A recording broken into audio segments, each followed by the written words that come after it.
ಅನ್ಪಡ್ MLC ಕಾಂಗ್ರೆಸ್ಸಿನ ಅನ್ಪಡ್ MLC ಏನು ಆ ಕೆಡಿಪಿನಲ್ಲಿ ಯಾವ ತರ ಇರಬೇಕು, ಯಾವ ತರ ಬಿಹೇವಿಯರ್ ಮಾಡಬೇಕು ಅಂತ ಕೂಡ ನಾನು ಅದಕ್ಕಾಗಿ ಅವನಿಗೆ ಅನ್ಪಡ್ ಅಂತ ಇದ್ದೀನಿ ಇವತ್ತು. ಯಾಕಂತಂದ್ರೆ ಇವತ್ತು ನಮ್ಮನ್ನು ಸುಮಾರು 7,50,000 ಜನ ಇವತ್ತು ಆರಿಸಿ ನಮಗೆ MLA ಮಾಡಿದಾರ.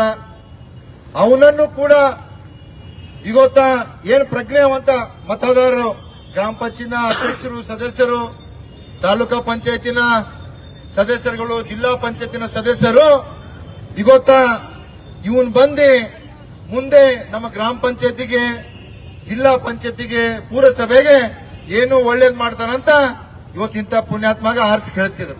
ಆದ್ರೆ ಇವತ್ತು ಏನ್ ಮಾಡ್ತಾನೆ ಗೊತ್ತಾ, ಇಡೀ ಜಿಲ್ಲೆನೇ ಅಲ್ಲ ಇವತ್ತ ರಾಜ್ಯ, ರಾಷ್ಟ್ರ ಮಟ್ಟದ ಕೂಡ ಇವತ್ತು ನೋಡ್ತಾ ಇದೆ. ಇವತ್ತು ಅನೇಕ ಕಾಂಗ್ರೆಸ್ ಮುಖಂಡಗಳೇ ಗೊತ್ತಾ ಅವನಿಗೆ ಚೀಮಾರಿ ಹಾಕ್ತಾ ಇದಾರ.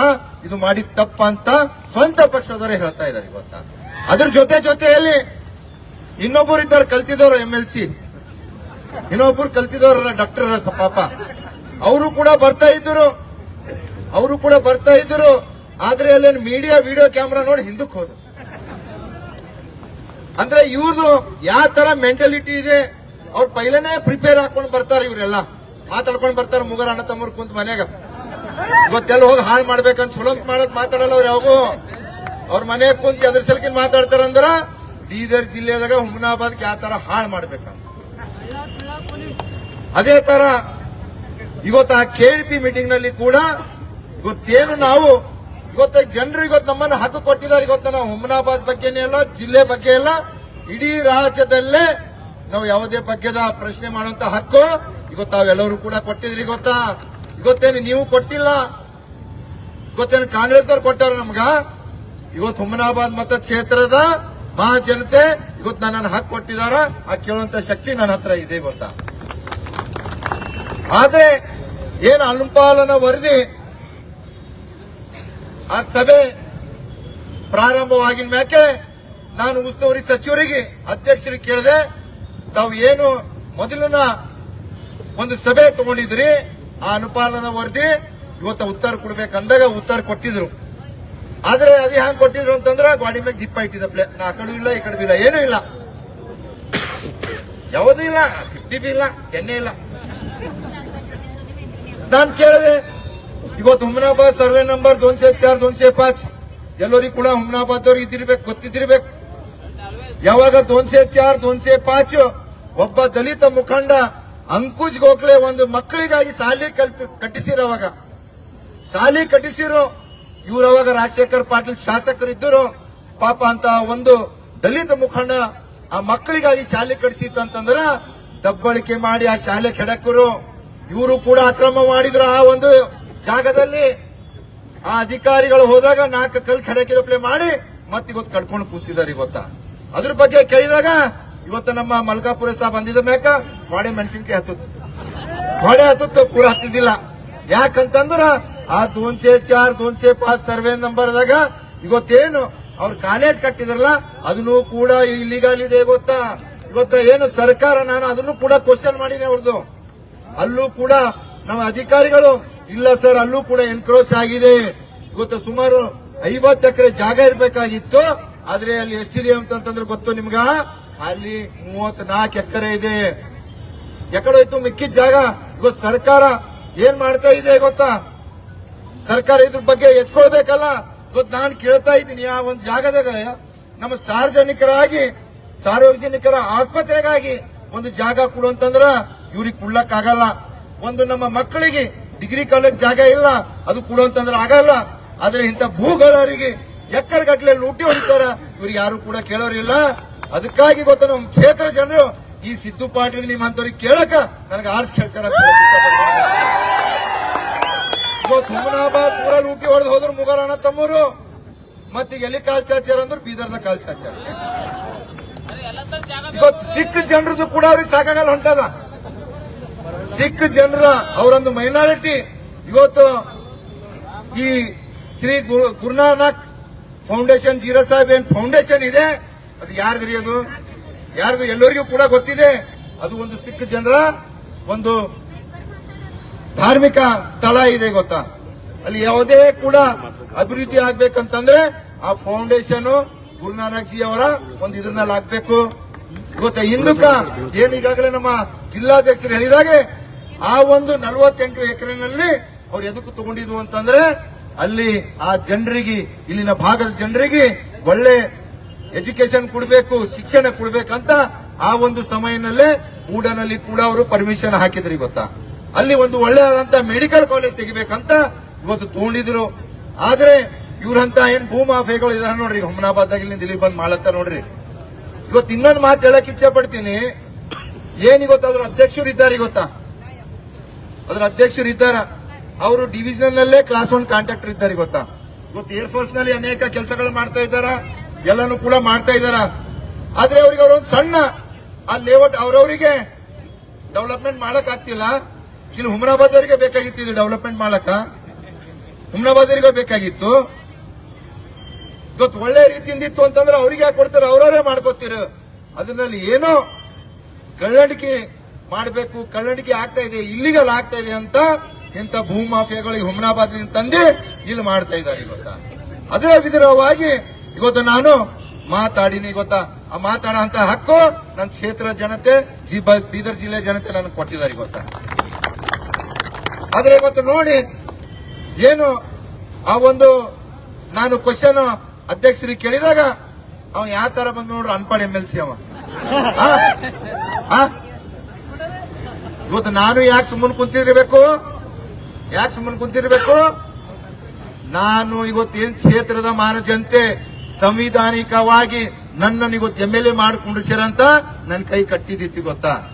ಇವತ್ತು ನನ್ನ ಕೈ ಕಟ್ಟಿದಿತ್ತು, ಅದು ಏನಾರ ಇರ್ತಿಲ್ಲ ಅಂದ್ರೆ ಅವ್ರ ಹಾಲತ್ ಏನಾಯ್ತಿತ್ತು ಅದು ವಿಚಾರ ಮಾಡ್ಬೇಕಾಗುತ್ತೆ. ಇವತ್ತ ಸಂವಿಧಾನ ಬಗ್ಗೆ ಮಾತಾಡ್ತಾರ. ಇವತ್ತು ಸಂವಿಧಾನಿಕ ಒಂದು ಹುದ್ದೆಯಲ್ಲಿ ನಾವು ಎಲ್ಲರೂ ಕೂಡ ಇದ್ದೇವೆ ಗೊತ್ತಾ. ಆ ಒಂದು ಮೀಟಿಂಗ್ ನಲ್ಲಿ ಗೊತ್ತಾ, ನಾವು ನೋಡ್ರಿ ಉಸ್ತುವಾರಿ ಮಂತ್ರಿಗಳಿದ್ದರು, ಇನ್ನೊಬ್ಬರು ಮಂತ್ರಿಗಳಿದ್ದರು, SP ಅವರಿದ್ದರು, DC ಅವರಿದ್ದರು, ಎಲ್ಲಾ ಜಿಲ್ಲಾದ ಅಧಿಕಾರಿಗಳು ಕೂಡ ಆ ಒಂದು ಸಭೆಯಲ್ಲಿದ್ದರು. ಇವತ್ತು ಆ ಒಂದು ಏನ್ ನನ್ನ ಮೇಲೆ ಬರ್ತಾ ಇದ್ದ ಆ ಒಂದು ಸಮಯದಲ್ಲಿ ಅದರ ಅಧ್ಯಕ್ಷತೆ ಏನ್ ಈಶ್ವರ್ ಖಂಡ್ರೆ ಅವರು ಕೂಡ ಅವ್ರ ಹತ್ರ ಹೋಗಿ ಯಾಕೆ ಹುಚ್ಚಿಸ್ ಮಾಡತ್ತೀರಿ ಕುಂಡ್ರಿ ಅಂದಾಗ ಅವರಿಗೂ ಕೂಡ ನುಗ್ಗಿಸ್ಕೊಟ್ಟಿದಾರ. ಇವತ್ತು ಅವರಿಗೂ ಕೂಡ ನುಗ್ಗಿಸ್ಕೊಟ್ಟಿದ್ದಾರೆ. ತಾವು ನೋಡ್ರಿ ಗೊತ್ತಾ ವಿಡಿಯೋನಲ್ಲಿ ಗೊತ್ತಾ, ಅಂದ್ರೆ ಅವ್ರು ಯಾವ ತರ ದಬ್ಬಾಳಿಕೆ ಇದೆ. ಅವ್ರ ನತ್ತೆಗೆ ಏನೂ ಇಲ್ಲ, ಮುಗರ್ದು ಅವ್ರು ಬೆಳಿಬೇಕು, ಅವ್ರ ಅಣ್ಣ ತಮ್ಮರು ಬೆಳಿಬೇಕು, ಅವ್ರ ಮಗ ಬೆಳಿಬೇಕು, ಅವ್ರ ಆಸ್ತಿ ಬೆಳಿಬೇಕು, ಯಾರು ಕೂಡ ಬೆಳಿಬಾರದು. ಕ್ಷೇತ್ರ ಜನ ನಮ್ಮಂತ ಯುವಕರನ್ನು ಇವತ್ತ ಕ್ಷೇತ್ರದ ಶಾಸಕನಾಗಿ ಮಾಡಿರಂದ್ರೆ ನಾವೆಲ್ಲರೂ ಕೂಡ ಸಂತೋಷ ಪಡಬೇಕು. ಇವತ್ತು ನಾವು ಒಳ್ಳೆ ಯಾವುದೇ ಕೆಲಸ ಮಾಡುತ್ತೀವಿ ಅಂತಂದ್ರ ಅದಕ್ಕೆ ಶಬಾಷ್ಗಿರಿ ಕೊಡಬೇಕು. ನೀವು ಶಬಾಷ್ಗಿರಿ ಕೂಡ ಯಾರಿಗೂ ಇಲ್ಲ. ಅದೇನ ಶಬಾಷ್ಗಿರಿ ಹೋಯ್ತ ನೋಡ್ರಿ, ಅವ್ರು 4 ಕುರ್ಚಿ ಇರ್ತಾವ ನೋಡ್ರಿ, ಪರವಾಗಿಲ್ಲ ಆಡಲ್ಲ, ನಾ ಕುಂಡಿರ್ತೀನಿ ನೀ ಕುಂಡಿರ್ತೀನಿ ಅಂತ. ಅದನ್ನು ಆಟ ಚಾಲು ಆಯ್ತದ ಈಗ. ಯಾಕಂದ್ರೆ ಹೋಗ್ಯದ ಈಗ ಕೆಳಗಿನ ಗಡಿಗೆ ಹೊಂಟ ಹೋಗ್ಯದ, ಮ್ಯಾಗಿನ ತೋಲ್ದಿನ ತಾಳಲ್ಲ, ಬಜ್ಜಿ ತಾಳ್ತದ. ಕೆಳಗಿಂದ ಅಡಕಿನ ಗಡಿಗೆ ಹೊಡೆದಿನ ಮ್ಯಾಗಿಂದು ಆಟೋಮೆಟಿಕ್ ಬಿದ್ದು ಹೊಡೆದು ಹೋಯ್ತಾವ. ಈಗ ಮುಂಬರ್ತ ದಿನದಲ್ಲಿ ಅದನ್ನು ಕೂಡ ಕ್ಷೇತ್ರದ ಜಿಲ್ಲೆಯ ಮಾಜನೆ ನಿರ್ಣಯ ತಗೋತಾರ. ಮತ್ತು ಇವತ್ತೇನು ಈ ಒಂದು ಸಹಸ್ರ ಸಂಖ್ಯೆಯಲ್ಲಿ ಇವತ್ತು ಹುಮನಾಬಾದ್ ಕ್ಷೇತ್ರನೆಲ್ಲ ಇಡೀ ಜಿಲ್ಲೆಯಿಂದ ಔರಾದ್ ಹಿಡ್ಕೊಂಡು ನಮ್ಮ ಬಸವ ಕಲ್ಯಾಣ್, ನಮ್ಮ ಬೀದರ್ ಸೌತ್, ಬೀದರ ಪಟ್ಟಣ, ಬಾಲ್ಕಿ ಎಲ್ಲಾ ಕಡೆಯಿಂದ ಇವತ್ತು ನಮ್ಮ ಕಾರ್ಯಕರ್ತರು ಬಂದಿದಾರ. ಅದಕ್ಕಾಗಿ ನಾನು ಧನ್ಯವಾದ ಹೇಳ್ತೀನಿ. ಈಗ ಅನೇಕ ವಿಷಯಗಳನ್ನು ಕೂಡ ಈ ಸರ್ಕಾರ ಬಂದ ಮೇಲೆ ತಾವು ನೋಡಿದ್ರಿ ಗೊತ್ತಾ. ಏನ್ ಬಳ್ಳಾರಿ ವಿಷಯ ಇರ್ಬೋದು, ಇವತ್ತು ಬಳ್ಳಾರಿದಾಗ ಏನಾಗ್ತು, ಹುಬ್ಬಳ್ಳಿದಾಗ ಏನಾಗ್ತು, ಅದ್ರ ಬಗ್ಗೆ ಎಲ್ಲ ನಮ್ಮ ಮುಖಂಡರುಗಳು ಮಾತಾಡಿದ್ದಾರೆ. ಇನ್ನೊಂದು ನಾನು ಹೇಳಕ್ ಇಚ್ಛೆ ಪಡ್ತೀನಿ, ಎಲ್ಲ ನಮ್ಮ ಕಾರ್ಯಕರ್ತ ಬಾಂಧವರಿಗೆ, ಮುಂಬರ್ತ ದಿನದಲ್ಲಿ ಇವತ್ತ ಒಂದು ಶಾಸಕನೇ ಅಲ್ಲ, ನಮ್ಗೆ ಯಾವುದೇ ಒಂದು ಕಾರ್ಯಕರ್ತನಿಗೂ ಕೂಡ ನಿಮ್ಮ ಕಾಂಗ್ರೆಸ್ದವರು ಇಂಥ ತರ ಮಾಡಿದ್ರಂತಂದ್ರ ನಾವು ಎಲ್ಲರೂ ಕೂಡ ನಮ್ಮ ಕಾರ್ಯಕರ್ತರ ಪರವಾಗಿ ಇರ್ತೇವಂತ ಈ ವೇದಿಕೆ ಮುಖಾಂತರ ನಾನು ಹೇಳಕ್ ಇಚ್ಛೆ ಪಡ್ತೀನಿ. ಇನ್ನೊಂದ್ ಸರ್ತಿ ಏನು ಈ ಅನ್ಪಡ್ MLCಗಳು ಹರ ಅದು ನಮ್ಮ ಹುಮನಾಬಾದ್ ಅವ್ರು ಎಲ್ಲರೂ ಅಲ್ಲ, ಮತ್ತೆ ಬೇರೆ ಅರ್ಥ ಆಗ್ಬೇಡದು. ಇಂತ ಅನ್ಪಡ್ MLC ನಮ್ಮ ಹುಮನಾಬಾದ್ಲಿಂದ ಮತ್ತ ಅವ್ರ ಸೂತ್ರಧಾರಿ ಒಬ್ಬರು ದೊಡ್ಡ. ಯಾಕಂತಂದ್ರೆ ಇವತ್ತು ನಾವು ಯಾವುದೇ ತಪ್ಪು ಮಾಡಿದ್ವು ಹಿರಿಯರು ಏನಂದ್ರ ಕಿವಿ ಹಿಡಿದು ಅವ್ರಿಗೆ ಹಿಂಡಬೇಕು. ಆದ್ರೆ ಅಲ್ಲಿನವ್ರ ಮಾಜಿ ಸಚಿವರು ಇದ್ದಾರ, ಮಾಜಿ ಶಾಸಕರ ಹ್ಯಾಂಗ್ 4 ಸರ್ತಿ ನನಗೆ ಬರ್ತಾ ಇಲ್ಲ. ಅವ ನಾವು ಬಿ ತೊಡೆ ಹುಚ್ಚ ಮಾಡಿದೆ ಹೋಗಿ ನಮ್ದು ತಪ್ಪದ ನಮ್ದು ತಪ್ಪದ ಅಂತ ಅದೇ ಒಪ್ಕೊಳತ್ತಿನಲ್ಲ.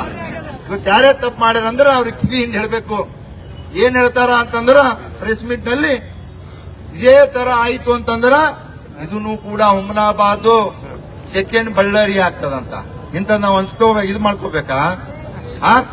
ಇಂಥ ನಾಯಕರು ಇಂಥ ರಾಜಕೀಯಗಳು ನಮ್ಮಲ್ಲಿ ಬೇಕಾ?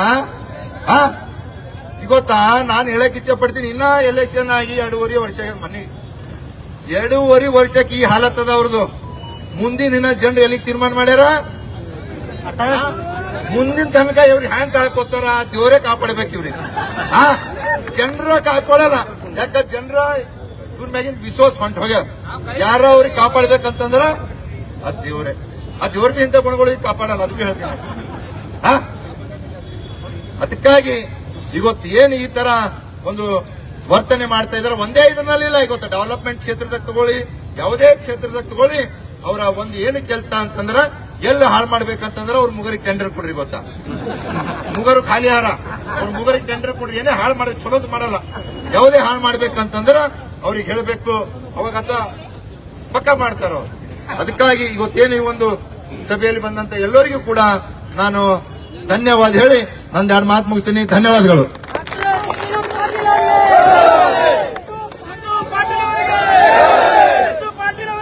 ಧನ್ಯವಾದಗಳು ಸನ್ಮಾನ್ಯ ಶ್ರೀ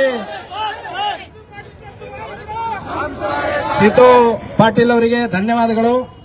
ಈಗ ಕೇಂದ್ರದ ಮಾಜಿ ಮಂತ್ರಿಗಳು दशहरा और दीपावली फेस्टिवल के लिए SS Para wedding mall Gandhi Chowk छुड़गुप्पा में मिलेंगे special Kanchivaram, Dharmavaram, Mysore crepe silk saris, Raymond, Aditya Birla, सेलिनो suitings, coat suit, sherwani, blazer, kurta pajama, cot set, fancy dress के अलावा बच्चों से लेकर बड़ों तक के 3 रुपया कैप से लेकर 35,000 की साड़ी तक के हर वो आइटम सिर्फ चुड़गुप्पा ही नहीं, हुमनाबाद के बस स्टैंड के बाजू एसएस पारा शॉपिंग मॉल में भी मिलेंगे।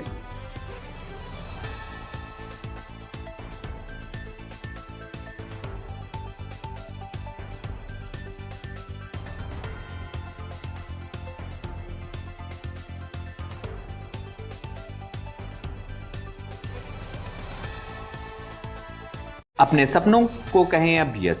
जी हाँ, हुमनाबाद के सिंदीन खरा क्रॉस शाकुंतला पाटिल कॉलेज के पीछे सुभाष डेवलपर्स, केतकी डेवलपर्स यानी संगमेश चिद्री लाए हैं फिर से जनता के सपनों का ग्रीन विला यानी प्लॉट्स, जिसमें underground drainage, CC road, playground, power head, garden, LED lights, water supply के अलावा हर वो फैसिलिटी।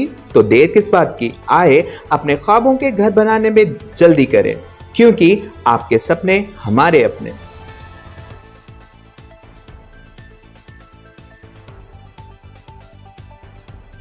हुमनाबाद बस स्टैंड के अपोजिट 7 स्टार होटल के बाजू साइड बेंगलुरु बेकरी में स्पेशल क्रिसमस और न्यू ईयर के लिए ऑफर रखा गया है, जिसमें 1 kg केक अभी 500 में नहीं बल्कि सिर्फ 400 रुपीज़ में मिलेगा। और यहां से 500 का जो भी बेकरी आइटम्स लेंगे उन्हें दिलकुश राउंड पीस और 10 रुपीज़ का डेयरी मिल्क चॉकलेट दिया जाएगा। और यहाँ स्पेशल मिलेंगे pizza, burger, paneer, sandwich, cake, माया केक, रवे का तोश के अलावा सभी बेकरी आइटम।